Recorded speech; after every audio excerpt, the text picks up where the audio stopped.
Quero convidar você a abrir a sua Bíblia no Salmo 131. Salmo 131. Esse texto nos diz o seguinte: Senhor, não é orgulhoso o meu coração, nem arrogante o meu olhar. Não ando à procura de grandes coisas, de coisas grandes, nem de coisas maravilhosas demais para mim. Pelo contrário, fiz calar e sossegar a minha alma. Como a criança desmamada se aquieta nos braços de sua mãe, assim é a minha alma dentro de mim. Espere, ó Israel, no Senhor, desde agora e para sempre. Senhor, não é orgulhoso o meu coração, nem arrogante o meu olhar. Não ando à procura de grandes coisas, nem de coisas maravilhosas demais para mim. Será que é possível a gente viver uma vida equilibrada e feliz nesse mundo? Esse mundo tão cheio de tragédias?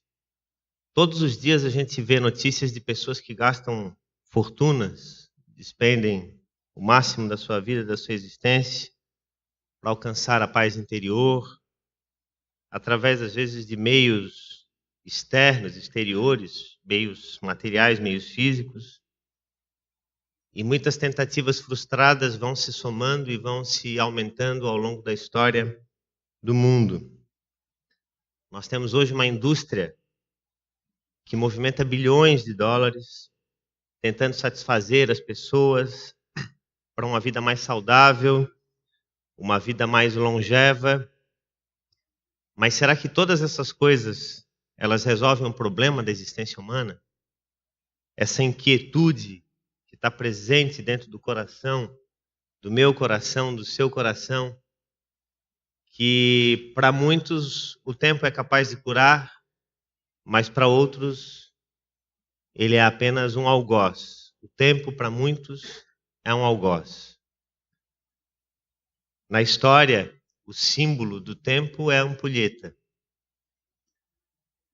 E é aquela areia que vai sendo espremida na passagem de um espaço cheio para um espaço vazio. E à medida que aquela areia vai escorrendo, que ela vai sendo estrangulada, e ela só pode passar por ali se ela for de fato apertada, se ela for estrangulada, mas inevitavelmente ela vai passar. Inevitavelmente ela vai cumprir com o seu papel, que é passar de um lugar para o outro. E assim somos nós também ao longo da história. Quando a gente olha a história do mundo, a gente observa, pelo menos aí nos últimos 150 anos, movimentos, ou pelo menos no final do século XVIII, no final do século XIX, no início do século XX, uma expectativa que havia na política mundial de que, enfim, se alcançaria, em certa medida, a paz entre os povos. E entre 1871 e 1914, que é quando inicia a Primeira Guerra Mundial, houve um período ali chamado na Europa de Belle Époque, ou Belle Époque, em que, na Europa, grandes fatos, grandes coisas surgiram, avanços na tecnologia, avanços científicos, várias filosofias que vinham para iluminar, em certa medida, o entendimento humano e dar a expectativa de que o homem, enfim, poderia chegar ao momento de paz. Mas, infelizmente, isso não acontece.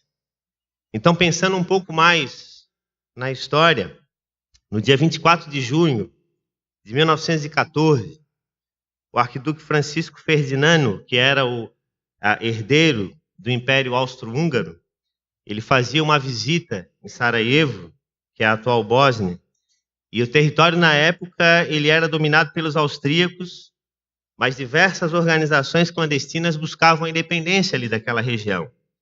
E era o caso da Mão Negra, que era um grupo formado por bósnios de etnia sérvia que sonhavam com a criação de uma grande Iugoslávia, unindo todos os eslavos da região do leste europeu. E foi um membro desse grupo, Mão Negra, que deu o chamado, puxou o chamado gatilho, que fez com que eclodisse a Primeira Guerra Mundial, quando ele então tirou a vida do arquiduque Francisco Ferdinando e da esposa, enquanto eles passavam pela rua numa espécie de desfile de carro aberto. Então, em seguida, o Império Austro-Húngaro ele declarou guerra à Sérvia, que era apoiadora da Mão Negra. Mas o que deveria ser uma guerra simplesmente local e punitiva, e localizada, como falei, ela se alastrou rapidamente pela Europa e pelo resto do mundo. E a monarquia alemã, que era aliada dos austríacos, logo entrou numa guerra e arrastou consigo o Império Turco-Otomano, que era aliado de Berlim. A Sérvia, por sua vez, era aliada da Rússia, que era aliada da França, que era aliada da Inglaterra. E grandes potências, então, foram desabando nesse precipício, uma após a outra. Estavam interligadas, e aí então já não se falava mais de paz. E protetorados, colônias que se espalhavam na terra, ao todo 80% do globo entrou em guerra. 80% de todos os países. E quase todos os países, de fato, saíram perdendo. A Alemanha, que tentava usar essa conflagração da guerra para construir um império, mas que deu um passo maior que suas pernas. Os impérios austro-húngaro, turco-otomano, que pretendiam proteger as suas fronteiras e aumentar o poder, acabaram sendo destroçados ao final do conflito. E já a França e a Inglaterra, que acreditavam que com o início da guerra, que as suas táticas de infantaria poderiam, de alguma forma, trazer grandes mudanças, tanto que na Primeira Guerra Mundial é a última guerra de trincheira, e na Primeira Guerra Mundial você vai ver coisas que você nunca mais vai ver na história do mundo, por exemplo, elefantes sendo levados para a frente de guerra, zebras, animais, assim, uma guerra realmente diferente de tudo aquilo que foi a Segunda Guerra Mundial. Milhões e milhões de pessoas foram mortos, dizimados. A expectativa de paz foi por terra. E não é à toa que o historiador Fritz Fischer chamou a Primeira Guerra de a Guerra das Ilusões. Então, aquilo que se esperava de uma época ilustrada, de uma época de paz, de uma época de segurança, veio a fim.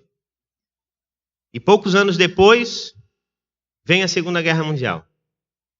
E se somarmos os mortos por guerra do século XX, o número total de mortos desse século é muito, mas muito maior do que todos os mortos por conflitos em toda a história da humanidade.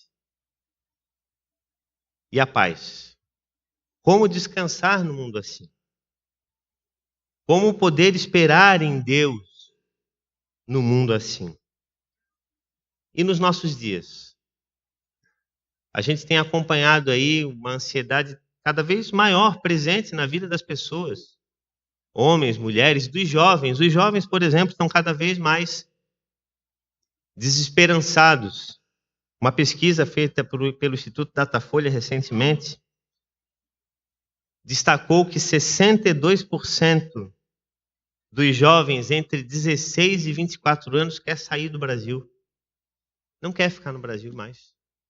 Quer ir embora, porque não tem esperança de que o nosso país vai melhorar. E aí?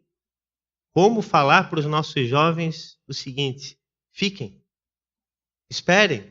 Vocês também são agentes da história, vocês são responsáveis também por fazer com que o nosso país ele possa, de alguma forma, crescer, melhorar, se qualificar. Não é saindo, não é fugindo em certa medida ou buscando, de repente, opções melhores ou aparentemente melhores que o problema será resolvido. Então é difícil pensar que alguém possa ter nessa palavra de confiança que nós acabamos de ler aqui, do Salmo 131, uma realidade para o seu tempo. porque as ameaças elas continuam constantes. As discussões políticas elas estão cada vez mais acirradas. As polarizações estão postas. A sociedade brasileira, volta e meia, tem se dividido aí entre bons e maus, entre os do bem e os do mal, entre os que querem dominar e os que querem dominar os que querem dominar. Como lidar com isso? Como viver a promessa de uma paz que verdadeiramente excede todo o entendimento?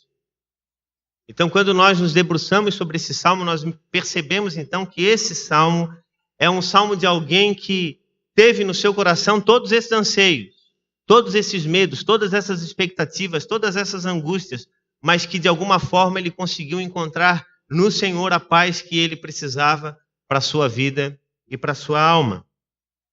Então, a humildade nesse texto do Salmo 131 é o pressuposto da confiança genuína. Ou seja, com essa metáfora de uma criança que se aquieta no colo da sua mãe, caracteriza o estado daquela pessoa quando ela olha para si mesma. Então veja, ela não precisa de algo que lhe acolha, ela consegue olhar para si mesma e dizer, como uma criança que acabou de mamar e se aquieta no colo da sua mãe, assim é a minha alma para comigo. Ou seja, ele não está buscando uma paz fora de si. E não estamos aqui, de modo algum, negando a paz que excede todo o entendimento, porque é ela que traz essa paz interior. Mas o que aquele homem, que aquele salmista, ou aquela pessoa que está ali narrando sobre a paz, ela disse que encontrou em si aquilo que precisava para se sentir em paz. Mas fala também de que essa paz só foi encontrada depois que ela renunciou uma série de coisas que antes ocupavam seu coração. Orgulho, arrogância, pretensão de grandes coisas e de coisas maravilhosas demais. E tem muita gente andando por aí à procura de coisas maravilhosas demais. E talvez esse seja o problema da humanidade do nosso tempo, porque nós encontramos pessoas cada vez mais insatisfeitas, porque elas não se satisfazem com o básico. Porque sempre estão à procura de mais. Essa coisa insaciável que está dentro do coração humano. Então, muitas vezes, nós nos esquecemos de contemplar o básico. Vamos aqui dizer a expressão, o feijão com arroz, o ordinário. E tem muita gente, então, que anda à caça à procura do extraordinário, esquecendo-se que Deus manifesta o extraordinário, sim, no ordinário. Então, como disse, pelo menos 3 coisas aqui são claramente destacadas nesse texto. E a primeira delas é a forma como aquele salmista diz, Senhor, não é soberbo o meu coração. E essa é uma disposição natural do ser humano, o querer elevar-se. E o salmista ele reconhece ter renunciado às suas pretensões de grandes projetos, de grandes planos, de voos altos, e de apenas descansar no Senhor. E talvez eu esteja falando isso, e falo isso, na verdade, porque em algum momento da minha vida eu já pensei em alçar voos. E hoje eu busco diante de Deus aquietar o meu coração e fazer com que eu me satisfaça cada vez mais nas coisas mais simples da vida. Naquelas coisas que Deus me tem dado todo dia. A minha família, a minha casa, a minha esposa, a minha filha, a igreja que eu pastoreio junto com o Edson, com o Joel. Coisas que são simples, mas que exigem muita responsabilidade. Porque se eu quiser ficar atrás de grandes coisas, eu vou correr. Só que eu vou me esgotar. Eu posso até morrer por isso. E não vou conseguir atender aquilo para o qual Deus tem me chamado. Que são as coisas elementares, básicas, essenciais da minha existência. Então, hoje o exercício que eu faço continuamente diante do Senhor é o seguinte, Senhor, eu vou fazer o que eu tenho para hoje. Se o Senhor de alguma forma quiser fazer algo comigo a mais daquilo que eu estou, então o Senhor vai me dar condições, mas eu não vou atrás. Se o Senhor me mostrar claramente que é esse o caminho, eu vou, mas se não for, eu estou tranquilo aqui, Senhor, cumprindo para aquilo que o Senhor me tem chamado. E uma das coisas interessantes quando nós lemos esse salmo é que o salmista, ele não nega que esse deixar um pensamento arrogante tenha sido algo simples. E essa pretensão de coisas maravilhosas, o deixar isso, irmãos, às vezes é um desafio diário. Porque muitas vezes, por nos esquecermos das coisas do presente e ficarmos focando demasiadamente nas coisas do futuro, nós vivemos num chamado entre-lugar. Porque você não está lá e você não está cá. Então você está no entre-lugar. Ou seja, você não está em lugar nenhum. Então nós somos chamados para viver a nossa fé com os pés no chão da existência. É para isso que nós somos chamados. Aqui, onde nós estamos, no nosso dia a dia. É repousar, é calar os desejos do nosso coração diante de Deus. E Jesus contou a história lá em Lucas sobre aqueles 2 homens que foram orar. E de um que orou, dizendo: ó Senhor, graças te dou porque não sou como os demais homens, roubadores, injustos, adúlteros, nem ainda como esse aí, ó. Obrigado, Senhor. Em compensação, aquele outro que sabia todos os erros que ele cometia, ele orava ao Senhor de cabeça baixa, ajoelhado, batendo forte no peito, dizendo o seguinte: Senhor, eu não presto. Eu não valho nada. Então eu só peço uma coisa para o Senhor: me perdoa. E aí Jesus pergunta para os seus ouvintes, dizendo o seguinte: quem que vocês acham que foi em paz para casa? O que agradecia a Deus porque era tão legal, quase que estendeu a mão para Deus, dizendo assim: ó, Senhor, parabéns por ter feito um cara tão legal como eu. Ou aquele que não tinha a ousadia de levantar os olhos para o céu por reconhecer o tamanho do seu erro, da maldade que havia dentro dele. Então, para que nós conheçamos mais a Deus, nós precisamos nos olhar primeiro. Então, sim, nós precisamos deixar de lado a soberba do coração. E como disse o próprio texto, não buscar a altivez do olhar. Uma disposição outra natural do ser humano também ver do alto. E querer ver sempre para o alto. Nós olhamos para Deus e para os outros, pensamos, como disse aqui no texto anterior de Lucas 18, que nós somos melhores ou muitas vezes piores do que os outros. E nós somos o que somos. E Deus nos conhece porque Ele nos fez assim. Então, quando nós nos colocamos diante de Deus, nós não estamos aqui contando nenhuma novidade para Deus. Nós não estamos apresentando nada de novo para Deus, porque quando a gente chega, Ele já sabe de tudo que se passa com a gente. Mas nós oramos porque Ele espera que nós reconheçamos a nossa condição. Então não adianta dizer assim: bom, mas se Deus sabe quem eu sou, eu não preciso então dizer para Ele quem eu sou. Não, mas é diferente. Porque Ele quer que você confesse com a sua boca quem é você, quem sou eu. Então quando eu oro a Deus, eu digo: Senhor, eu sou realmente... Não tenho nem palavras para dizer o que eu sou, mas o Senhor sabe o que eu sou, né? Então nós precisamos sim confessar diante de Deus qual é a nossa condição. E nunca olharmos para os outros dizendo assim: poxa, tá vendo? Olha só como a nossa condição está melhor, né? Olha como está a condição do outro. Porque se de alguma forma e por alguma razão, em alguma área da nossa vida, Deus nos deu alguma condição um pouco melhor do que a de outra pessoa, que isso não sirva em nada para que nós sejamos mais felizes, mas para que nós pensemos o seguinte: de que forma eu, da maneira como eu vivo, da forma como eu sou, eu posso servir melhor aos outros e ao Senhor. Então, uma condição superior não é motivo para que a soberba e a altivez do olhar, ela cresça na nossa vida. E por fim, não andar à procura de grandes coisas, nem de coisas maravilhosas demais para você mesmo, para nós. Então, o que o salmista está dizendo é que ele não ultrapassa os limites que Deus estabeleceu para a sua vida. E como que nós vamos saber quais são os limites que Deus estabeleceu para a nossa vida? É só tendo realmente uma busca diária na presença de Deus, buscando sensibilidade, conhecer o que Deus tem para a nossa vida, no nosso coração.